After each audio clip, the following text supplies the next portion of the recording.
Halo teman-teman semuanya, Assalamualaikum warahmatullahi wabarakatuh.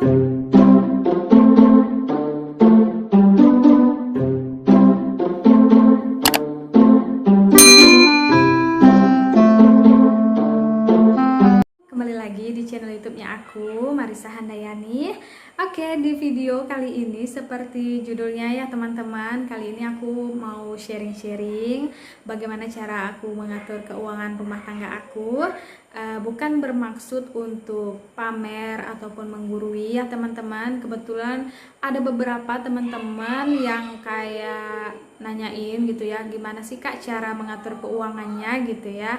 Jadi aku tekankan lagi di sini, aku cuma mau sharing bagaimana cara aku mengatur keuangan rumah tangga aku. Jangan dilihat dari seberapa banyaknya atau berapa-berapanya ya teman-teman. Semoga aja ada sisi positif yang bisa kita ambil manfaatnya. Di sini aku juga masih tahap belajar ya teman-teman. Mungkin ada beberapa dari teman-teman yang dulunya itu sama seperti aku ya. Jadi aku dulunya itu kayak barbar gitu loh teman-teman sama keuangan rumah tangga, kayak masa bodoh menikmati hidup pikiran aku ya gitu, kayak gitulah pokoknya ya. Ada dapat lebih dihabisin hari ini juga, terus besok kayak pikirin besok gitu ya. Nah itu tuh salah banget. Jadi alhamdulillahnya setelah aku menerapkan cara seperti ini, mungkin udah hampir beberapa bulan atau udah 1 tahun lebih ya mungkin ya. Nah jadi aku tuh kayak lebih bisa berhemat, sekarang jadi bisa nabung gitu ya. Di sini berhemat itu dalam arti katanya bukan yang sampai irit-iritan menyiksa, itu enggak ya. Jadi di sini aku masih tetap bisa enjoy gitu, menikmati hidup, tapi tetap bisa berhemat. Oke, tanpa berlama-lama langsung aja ya ke videonya bagaimana cara aku mengaturnya. Tapi sebelumnya nanti aku mau kasih tahu barang-barang apa saja yang aku gunakan sebagai pendukung dalam aku mengatur keuangan ini. Dan di akhir video juga nanti aku mau kasih tahu nih cara-cara aku dan tips aku bisa menabung harian maupun bulanan. Tapi sebelumnya aku mau ngucapin terima kasih dulu buat teman-teman yang sudah subscribe aku. Terus buat teman-teman yang baru gabung di channel aku, jangan lupa di subscribe, like, dan komennya juga yang baik-baik ya teman-teman. Oke, tonton sampai habis ya. Oke, nah jadi ini dia teman-teman barang-barang yang aku gunakan sebagai pendukung dalam aku mengatur keuangan rumah tangga aku. Nah, jadi yang pertama itu ada buku ya. Nah, buku di dalam buku inilah aku kayak untuk mencatat-catat gitu loh teman-teman, pemasukan, pengeluaran aku, terus list-list kebutuhan aku gitu ya. Nah, yang kedua itu ada dompet pintar teman-teman, dompet pintar kayak gini. Ini udah banyak banget sih dijual ya teman-teman, atau dompet disiplin ya, atau dompet disiplin. Nah, oke, yang pertama aku bahas di buku ini dulu ya teman-teman. Jadi di buku ini kayak aku tuh nulis apa ya, kebutuhan, list-list kebutuhan bulanan aku, belanja bulanan aku, terus list-list belanja mingguan aku gitu ya. Kemudian di sini juga tempat aku nulis-nulis kayak pengeluaran harian aku gitu loh. Jadi di sini ada 31 kotak gitu teman-teman. Nah, jadi di sini aku bisa nulis kayak pengeluaran aku setiap harinya. Paling ya di awal-awal lah yang sering itu kayak belanja mingguan, belanja bulanan. Mungkin untuk seterusnya itu jarang ya kalau aku pengeluaran per harinya, alhamdulillah. Nah, intinya di sini ini dia alokasi dana pengeluaran aku, teman-teman. Jadi setiap bulan jadi ini alokasi dana pengeluaran per bulan aku ya. Jadi secara keseluruhan inilah dia kebutuhan aku setiap bulannya, teman-teman. Di sini ada dua ya. Oke, di sini aku bahas lagi ya teman-teman satu persatu untuk kenapa aku bagi dua ya, via transfer dan cash gitu ya. Karena sebelum ini aku tuh kayak nggak pernah megang cash ya teman-teman, kayak paling banyak di dompet aku itu kayak 200.000. Jadi kan berhubung gaji suami itu adanya di ATM gitu ya. Nah, kadang aku tuh kalau mau belanja ya ambil gitu ya, terus kalau habis ambil lagi, habis ambil lagi. Nah kayak gitu, itu yang bikin aku nggak terkontrol ya teman-teman. Terus kayak tiba-tiba habis aja gitu ya, nggak tahu kemana-mananya itu nggak tahu. Jadi Jadi aku bagi dua gitu ya teman-teman. Nah untuk yang via transfer atau m-banking itu ya ada tabungan, investasi, kasih orang tua atau dan sedekah gitu ya, itu nggak perlu aku share lah ya teman-teman ya.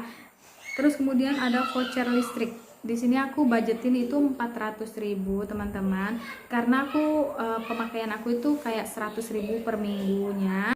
Nah di sini aku nggak tahu ya teman-teman, aku tuh kayak udah berusaha untuk berhemat dalam memakai listrik gitu ya, udah aku hemat-hematin gitu ya, tetap aja 100.000 per minggunya. Sedangkan pemakaian aku yang biasa-biasanya itu yang udah terbilang masa bodoh sama pemakaian listrik gitu ya, juga 100.000 per minggu. Nah itu aku nggak tahu salahnya di mana. Mungkin teman-teman ada yang sama seperti aku, barangkali bisa di-share. Terus di sini ada IndiHome plus kuota, itu aku budgetin 460.000.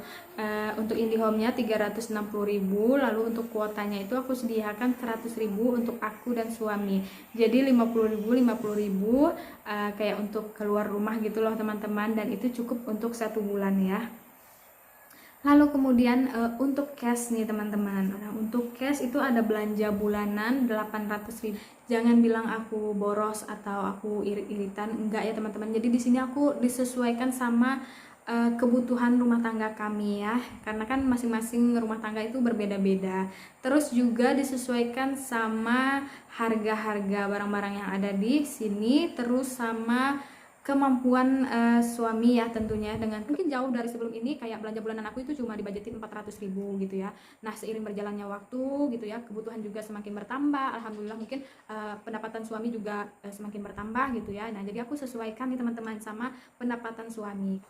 Kemudian ada belanja mingguan. Di sini aku budgetin 1 juta karena pengeluaran mingguan aku untuk belanja itu 250.000 per minggunya ya teman-teman. Ini di sini aku juga disesuaikan sama harga bahan-bahan makanan ya yang ada di sini. Terus susu masyarakat di sini aku budgetinnya 500.000 mams. Nah karena masyarakat itu pakai 4 kaleng susu, harga per kalengnya itu 112 ribuan.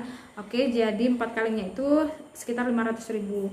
Terus kemudian ada arisan komplek 220.000. Kemudian gas plus galon. Nah gas itu aku pakainya satu tabung yang kecil itu loh mam, yang hijau itu ya, 20.000 harganya. Kadang itu juga bisa sampai 1 bulan lebih, nggak tahu, hemat banget itu. Terus galon itu aku pakainya 12.000 per minggu, dikali 4 minggu ya sekitar 48.000, tapi aku bulatin aja jadi 50.000. Jadi total gas plus galon itu 70.000. Kemudian ada BBM 200.000. Nah ini untuk kendaraan aku plus suami ya teman-teman. Berhubung jarak rumah ke kantor suami itu lumayan jauh, jadi suami itu kayak sering gitu ya ngisi BBM. Nah sekali ngisi itu 30.000 dan maksimal dalam sebulan itu 7 kali ngisi. Terus untuk laundrynya itu 400.000. Jadi jujur di sini aku tuh nggak pernah ya cuci sendiri, mams. Jadi aku sama suami memutuskan untuk laundry aja gitu ya. Kenapa? Karena ada sebabnya juga ya. Yang pertama itu mesin cuciku rusak. Terus yang kedua kayak aku tuh udah nganalisis gitu loh, mams, perbedaan dengan aku cuci sendiri dengan laundry itu nggak beda jauh gitu. Mungkin karena kan aku itu nggak pakai air PDAM, terus penampungan airku itu kayak sedikit gitu loh teman-teman. Jadi kalau nyuci itu mesin air hidup, terus mesin cuci hidup, belum lagi nyetrikanya gitu ya, belum lagi sabun-sabunnya segala macam. Nah biasanya sih nggak sampai 400.000 per bulan, kadang itu per minggunya 70 sampai 80.000 gitu loh teman-teman. Itu udah termasuk baju, handuk-handuk sama spray ya. Nah paling banyak itu kalau aku misalnya masukin bed cover ataupun selimut-selimut, nah itu bisa sampai 100.000 per minggunya. Terus skincare itu aku budgetin 200.000. Alhamdulillah di tahap ini aku udah bisa ngebudgetin untuk skincare ya teman-teman. Terus infak sekolah Raka 200.000. Nah tapi untuk bulan ini dia masih off ya karena diliburkan. Terus untuk jajan atau keinginan 350.000. Nah, di sini pokoknya jangan dilihat dari seberapa banyaknya ya, teman-teman. Nah, menurut aku penting banget untuk ngebudgetin keinginan ya, teman-teman. Nah, karena menurut aku sangat manusiawi ya, kita tuh pasti punya keinginan. Nah yang jadi masalah selama ini tuh kayak kita itu nggak ngebudgetin keinginan, tapi padahal setiap bulannya itu selalu ada pengeluaran dari situ teman-teman. Nah jadi itu yang bikin nggak terkontrol kadang ya teman-teman. Nah terus kalau kita udah ngebudgetin, untuk aku pribadi nih ya, untuk contohnya seperti aku pribadi yang kayak males banget untuk ngecatat detail setiap pengeluaran harian aku gitu ya. Nah dengan udah kita ngebudgetin nih, jadi kita tuh kayak ya udah kalau udah habis tuh stop gitu ya, kayak mikir 1000 kali untuk ngambil ngambil budget di luar dari keinginan itu, kayak mikir gitu ya, mikir lagi gitu ya. Nah itu teman-teman.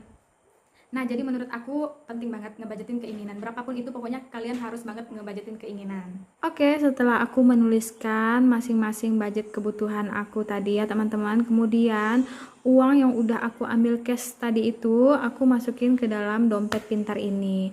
Nah, dompet pintar ini udah banyak banget sih ya yang gunain, dan udah banyak banget yang jual juga ya teman-teman. Nah, menurut aku nggak mesti dompet seperti ini, kalian juga bisa pakai amplop, atau pokoknya intinya itu kayak harus dipisah-pisah gitu loh teman-teman. Kenapa? Karena sepengalaman aku gitu ya, pakai dompet jadi disatuin gitu semua uangnya, percuma kalaupun kita udah ngepost setiap budget pengeluaran, kalaupun kita satuin uangnya dalam satu tempat, uangnya itu tetap acak-acakan gitu loh teman-teman, tetap kepake-pake. Nah makanya penting banget menurut aku pakai dompet pintar ataupun menggunakan amplop ya. Jadi intinya tuh harus dipisah-pisah. Nah kayak yang udah aku tulis itu ya, masing-masing aku postin. Jadi ada belanja bulanan. Nah kebetulan kemarin aku udah habis belanja bulanan itu kan, belanja bulanan aku budgetin 800.000, tapi kemarin pengeluaran aku itu cuma 645.000, jadi ada masih sisanya 155.000 gitu ya. Jadi aku masukin lagi ke sini nih teman-teman. Nah takut-takut misalnya kalau ada nih kebutuhan yang belum aku beli, atau misalnya aku kayak pengen beli sapu baru gitu ya, misalnya kalau aku pengen apalah gitu ya teman-teman. Nah jadi aku pakai di sini lagi, jadi aku ambilnya di sini lagi ya teman-teman. Jadi tetap kita masukin ke sisa uang belanja bulanan. Kemudian ada belanja mingguan. Nah belanja mingguan itu kan 1 juta, kemarin udah aku pakai untuk 1 minggu belanja 250.000 ya habisnya kemarin itu, karena barang-barang lagi naik. Nah makanya di sini itu sisa 750.000 ya teman-teman. Kemudian untuk susu Mas Raka juga udah aku pakai untuk belanja bulanan kemarin, pas belanja bulanan 250.000 2 kaleng. Jadi di sini sisa 250.000, jadi sisa budget 2 kaleng ya. Kemudian di sini ada arisan komplek. Nah, arisan komplek ini belum ya, belum mulai karena biasanya itu minggu kedua. Nah, di sini 220.000. Kemudian di sini ada voucher listrik sama IndiHome, karena ini udah lama ya aku pakai dompet ini. Jadi dulunya itu voucher listrik dan IndiHome aku bayarnya kayak di Indomaret atau Alfamart gitu ya. Jadi sekarang karena aku udah pasang M-Banking, jadinya aku lewat M-Banking aja. Terus kemudian ada infak sekolah Mas Raka 200.000 ya. Nah tapi bulan ini nggak dibayarkan karena sekolahnya lagi diliburkan. Terus ini ada laundry 400.000. Terus di sini ada BBM ya, ada BBM. Terus di sini ada gas dan galon. Terus di sini ada skincare 200.000. Nah biasanya aku nggak setiap bulan sih keluar, tapi tetap harus aku budgetin. Misalnya kalau bulan depan itu takut-takut habisnya itu kompakan gitu ya, makanya aku tetap ngebudgetin untuk tambahan di bulan depannya. Terus kemudian di sini ada jajan plus main anak. Nah di sini aku budgetin 350.000. Ini tuh seringnya digunakan kayak untuk weekend gitu teman-teman. Jadi kan kalau Sabtu Minggu itu aku nggak masak ya, jadi biasanya digunakan untuk weekend. Nah tapi berhubung sekarang itu kayak di rumah aja, uang di sini tuh kayak nggak keluar-keluar loh teman-teman. Alhamdulillah nggak sama sekali masih ada yang keluar. Kalaupun untuk ngemil-ngemil itu kan paling dari belanjaan yang bulanan ya teman-teman. Jadi alhamdulillah sekarang itu Sabtu Minggu pun aku juga masak ya.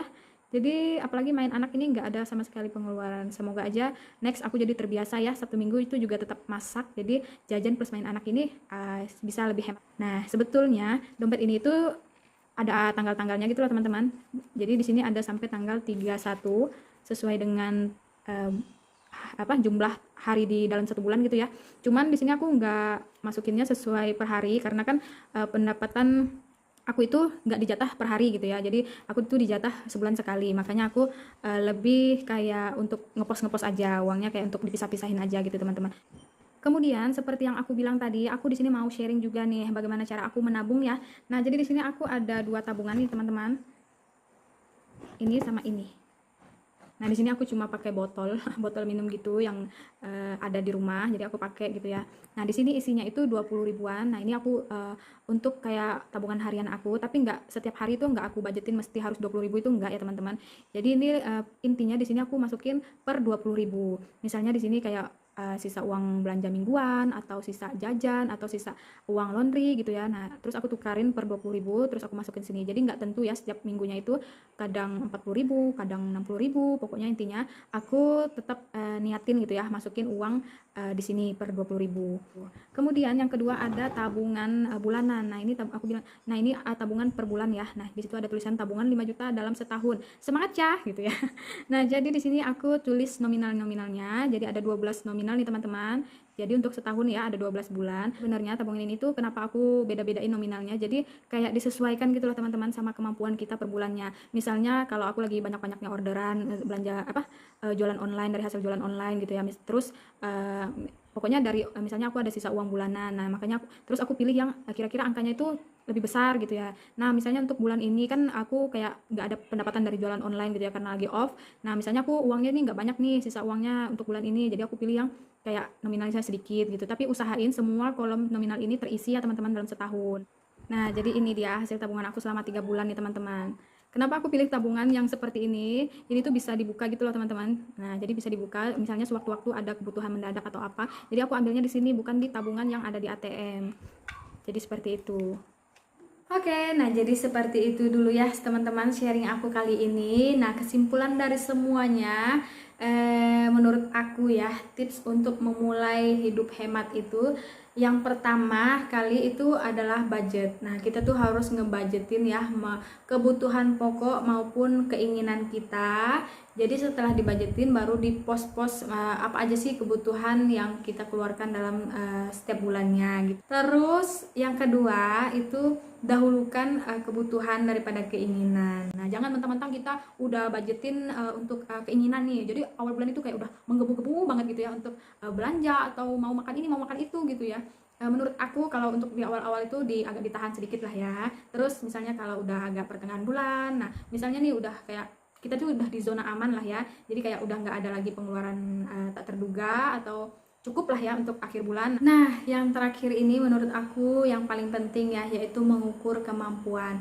Jadi jangan misalnya kita tuh nggak mampu tapi banyak maunya gitu ya. Terus pengalaman aku nih ya, karena aku tuh udah membiasakan untuk nabung, jadi sekarang aku tuh kayak ketagihan gitu loh teman-teman. Mau beli apa-apa itu harus nabung dulu gitu. Jadi aku tuh rutinin dulu gitu, nabung dulu gitu ya. Nah, nanti kalau udah sampai batas waktu yang ditentukan, terus baru deh kita belanjain tuh hasil tabungannya, misalnya mau apa gitu ya. Otomatis dengan rasa kita itu ketagihan menabung ya, jadi tuh kayak teralihkan gitu loh, kayak rasa pengen kredit atau apalagi sampai untuk minjam gitu ya teman-teman. Untuk keinginan kita tuh, gara-gara keinginan tuh kita sampai mau minjam-minjam gitu ya teman-teman. Nah, itu pengalaman aku banget. Jadi dulu itu aku kayak udah minus tapi tuh kayak masih ngusahain untuk happy gitu ya dan lain-lain. Nah, itu salah banget ya dulunya itu aku seperti itu. Nah, jadi sampai di sini aja dulu ya teman-teman. Semoga bisa dicerna maksud dan tujuan aku tadi itu seperti apa. Terus semoga ada sisi positifnya yang bisa diambil manfaatnya dari sharing aku kali ini. Pokoknya jangan lupa subscribe, like, dan komennya yang baik-baik. Kita sama-sama memotivasi gitu ya. Pokoknya kita saling sharing aja di kolom komentar. Sampai jumpa di video aku selanjutnya. Assalamualaikum warahmatullahi wabarakatuh.